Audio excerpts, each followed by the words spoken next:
नीम करोली बाबा ने विचारों को बहुत अधिक महत्व दिया है। महाराज जी का कहना था कि जो व्यक्ति जैसा सोचता है, अर्थात जो व्यक्ति जैसे विचार करता है, वह वैसा ही स्वयं बन जाता है। महाराज जी कहते थे, कोई मनुष्य कितना भी अच्छा तथा भला क्यों न हो, यदि हमारे विचार उसके प्रति अच्छे नहीं हैं, तो वह व्यक्ति जल्दी ही हमारा विरोधी या शत्रु बन जाएगा। विचारों की प्रतिक्रिया विचारों पर होना स्वाभाविक है। इतना ही नहीं, यदि हमारे विचार स्वयं अपने प्रति ओछे तथा हीन हो जाएं, हम अपने को अभागा एवं अक्षम चिंतन करने लगे, तो कुछ ही समय में हमारे सारे गुण नष्ट हो जाएंगे और हम वास्तव में दीनहीन और मलिन बन जाएंगे। किसी ने कहा है, ये दुख, ये दर्द सब तेरे अंदर है। तू अपने बनाए इस पिंजड़े से बाहर निकल कर तो देख, तू अपने आप में स्वयं सिकंदर है।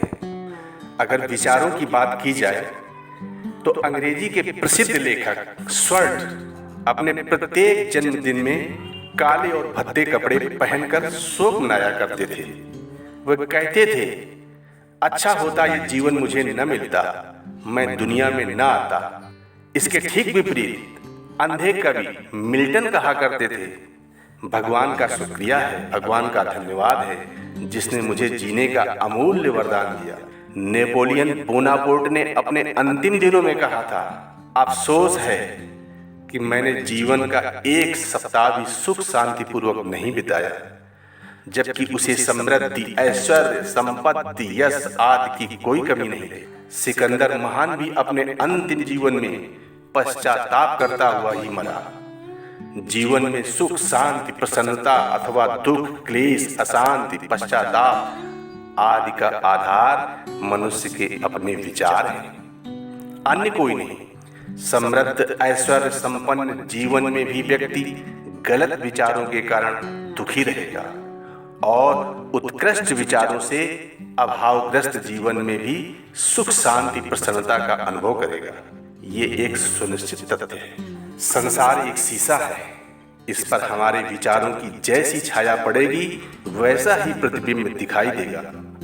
विचारों के आधार पर ही संसार सुखमय अनुभव होता है। अच्छे और उत्तम विचार जीवन को ऊपर उठाते हैं, उन्नति, सफलता, महानता का पथ प्रशस्त करते हैं, तो हीन, निम्नगामी, कुत्सित विचार जीवन को गिराते हैं।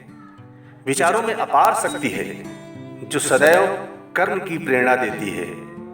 वह अच्छे कार्यों में लग जाए तो अच्छे और बुरे मार्ग की ओर हो जाए तो बुरे परिणाम प्राप्त होते हैं। विचारों में एक प्रकार की चेतना शक्ति होती है। किसी भी प्रकार के विचारों में एक स्थान पर केंद्रित होते रहने पर उनकी सूक्ष्म चेतन शक्ति बढ़ जाती है। प्रत्येक विचार आत्मा और बुद्धि के संसर्ग से पैदा होता है। बुद्धि उसका आकार प्रकार निर्धारित करती है तो आत्मा उसमें चेतना फूंकती है। इस तरह विचार अपने आप में एक सजीव किंतु सूक्ष्म तत्व है। मनुष्य के विचार एक तरह की सजीव तरंगें हैं जो जीवन, संसार और यहाँ के पदार्थों को प्रेरणा देती रहती हैं।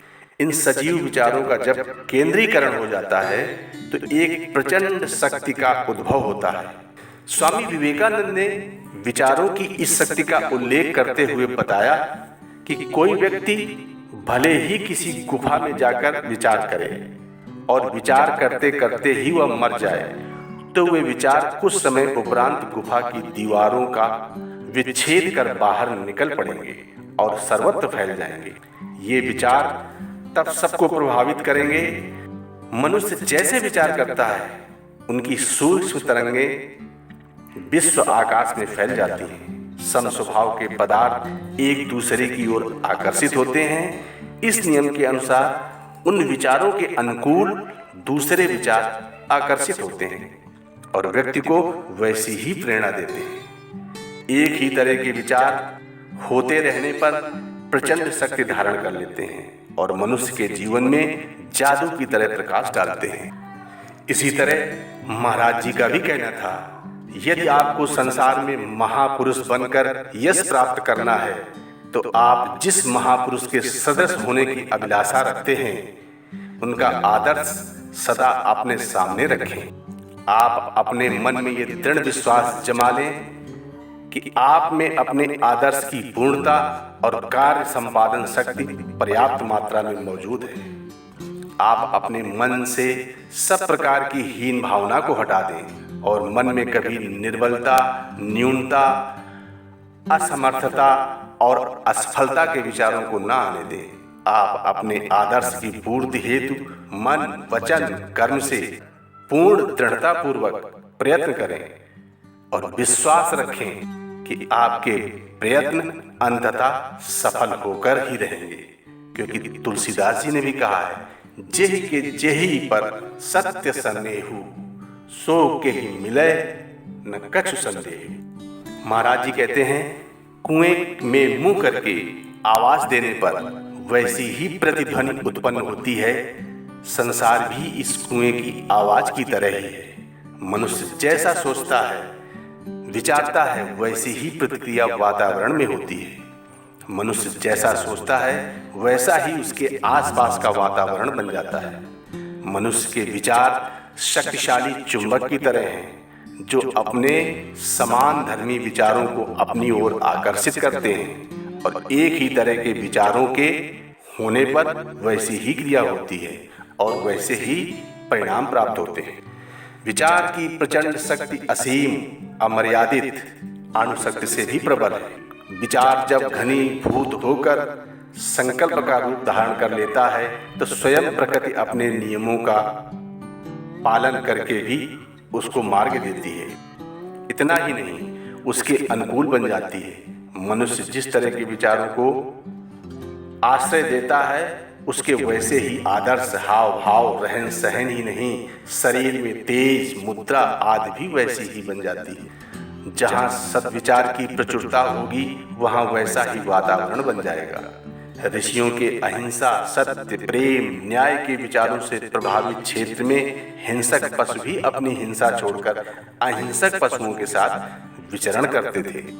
जहाँ घृणा, द्वेष, क्रोध आदि से संबंधित विचारों का निवास होगा वहाँ नरकी परिस्थिति का निर्माण होना स्वाभाविक है। मनुष्य में यदि इस तरह के विचार घर कर जाएं कि मैं अभागा हूँ, दुखी हूँ, दीनहीन हूँ, उसकी कोई अपनी कोई शक्ति नहीं है, तो वह सदैव दीनहीन परिस्थितियों में ही पड़ा रहेगा।